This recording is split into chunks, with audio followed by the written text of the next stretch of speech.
Okay, we're coming to you live from the Albert Oakland pickleball course, where Jessica and Sharon are just out there doing their thing. So it's time for another episode of Driven Together, where we feel our way through life and apply new technology into our way of thinking. Today I'm going to have a new guest called Saba Jalali, and you will be meeting him right now.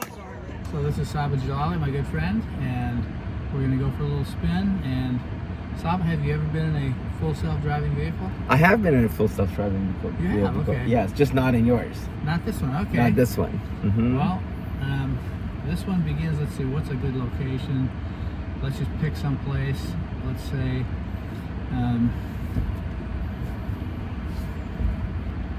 navigate to the Grind Coffee Shop.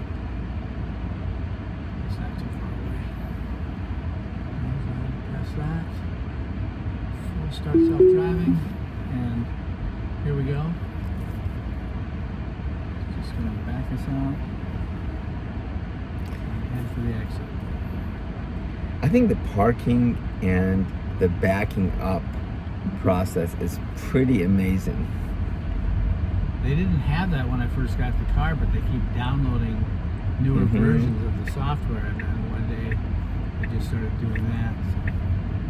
I have a friend of mine, Bill Gitchell, who lives in Lenexa, Kansas, and he did his self-driving all the way from Lenexa to Chicago last month when we were together. I went to Little Rock, Arkansas and back. Wow. Yeah. Did you feel like it was just a lot less like tiring? It was. I mean, it's easy to go 8 hours without really feeling all worn out when you get there. I totally hear you. Yeah. So what we're kind of trying to do is tie in the technology behind here for people who haven't experienced this level of AI, basically, and then talk a little bit about what's happening in your life. Have you had anything in particular affecting you personally with AI at this point?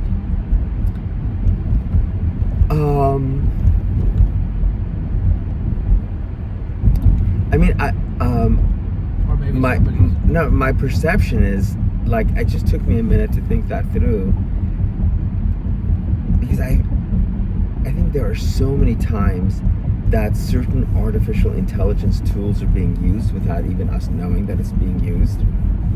And so I'm finding it that, I thought I used to write pretty coherent emails. And then, when I just add, because the email service that I use, when it says, hey, do you want us to make this more formal or more polished or whatever, and I just hit polish, and I'm like, dang, that's a much better way to communicate that idea. Yeah. And so, it's just shocking to me as to how AI was actually improving my ability to write an email or communicate. And I know there are all these work tools out there. So I think that AI is being used in places that we wouldn't even we're not even thinking it's being used, but it's being used. So do you think it's a benefit overall? Because what does that do to your brain when you don't have to polish that on your own or put all the thoughts into it, do you think that being able to have that is overall beneficial to humanity, or something that might be taking away from us? That's a really good question, Mark. My thought process is that first of all, people who design AI have to continue to teach it not to hallucinate and not to make stuff up. Right. I think that's step number one is don't make stuff up. I think step number two is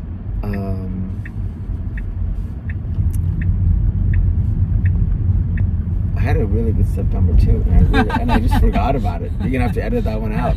Okay. I'll cut And that out. yeah, and Go to step so number 3. yeah, and so I think step number 2. It just came back to me. Okay, back to step number 2. Step number 2 is the fact that both the designers and the users of AI need to like understand their own intent as to how they're utilizing AI, and not to use it as a tool of manipulation, as a tool for domination, or as a tool for, I love the parking feature of this, or like operate out of greed to like, you know, take advantage of someone or a situation economically. Oops, I just parked in a parking handicap spot. Yeah, see the AI is not smart enough yet. It didn't know better. It's like it was like, bruh, But I picked that spot. you picked that spot. It's like he picked it. Like, I'm trusting you. And so, and even though like you did that non-maliciously, you just parked in a disabled parking spot non-maliciously. Yep. But the thing is that it still happened. But what if someone did that maliciously? Like, the heck with a disabled person who needs a van, you know, spot to park here. Okay, I'm gonna take this anyway. I'm gonna tell it to drive us back here. Give me just a second. Sure. Navigate to Albert Oakland Park. Oops. Navigate to Albert Oakland Park.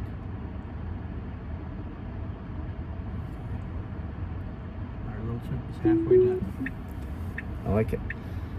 So, I think that intent, both on the part of designers and users, is really, really key. Along with like making sure that there's no hallucination, that it's just not making stuff up and just saying that this is actual fact. And so, because I think like most of us, you know, if it's something like, sometimes I'll ask it something that is in my like area of expertise, and I'll know when it's like spot on or when it's like 90% on, because I know a lot about this. Yeah. But there are things I don't know about that I ask, and I think it's really, now you gotta check it, you know. or the assumption is it's just right all the time. Yeah. It's easy to assume that because it's so good all the time. Yeah. And it's so nice. It's nicer than the average human being. Yeah. I was trying to get to a coffee shop the other day, one of the Scooters locations, and I asked it if it had seating inside.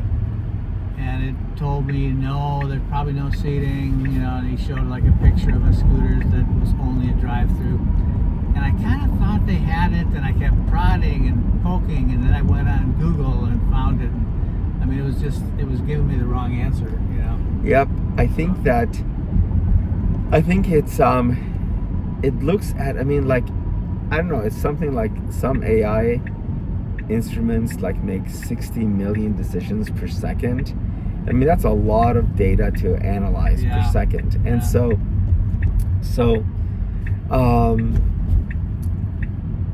it's mind-boggling. But I think, like, for example, I think there's a lot of things repetitively that human beings do that AI can replace, and I'm okay with that. I think another aspect of the dissonance of AI right now is just it's as if humanity also just invented or discovered petroleum. Like it would have a lot of implications if we just discovered petroleum now, or whatever, right? Or whatever the next energy source is that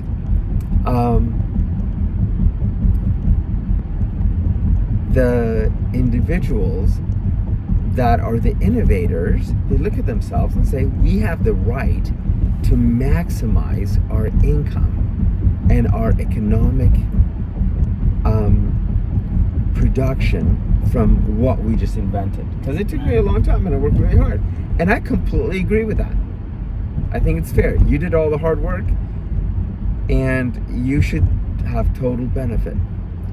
And there are ways of also economically balancing that out to where also those that are struggling in society are also having their basic needs met. And I think we live in a capitalistic society where it's like it's, you know, the you know, and I think there's nuances of that, but that individuals who are absolutely brilliantly creating wealth in the world and deserve that wealth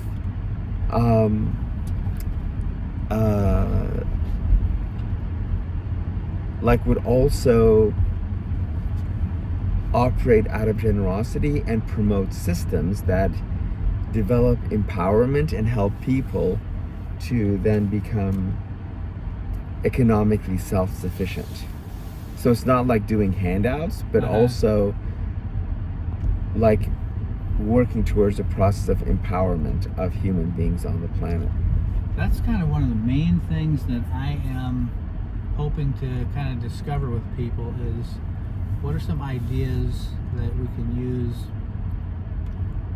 for what we're going to do with our time, you know, and avoid just wasting it because, you know, we're so used to working like crazy to get by, you know, and that's not going to be necessary, I don't think, in the future. It's not, it might be that we can have everything we need maybe on 20 or 25 hours of work. And so what do we do with that other time? I think it's super important. Yeah.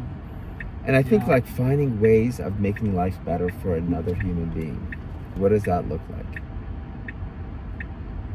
Or how to make life better for my entire community. Which leads to the need to be spiritually at a point where you want to do those kind of things, you know. Yep, I think that's the initial point, is to actually I'm motivated to do that, not because I'm getting something out of it. Right. You know, whether it's kudos from people or, you know, respect or admiration, or whether it's economic. No, I'm doing it because like this is something that brings joy to my heart. Yeah.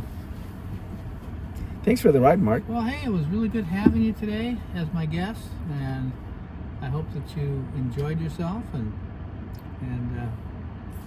let's do this some other time. Do it again sometime. I want to be on the driver's seat next time. Okay, I'll arrange that for you. That sounds great. Thanks, Mark. Okay, thanks, Saba.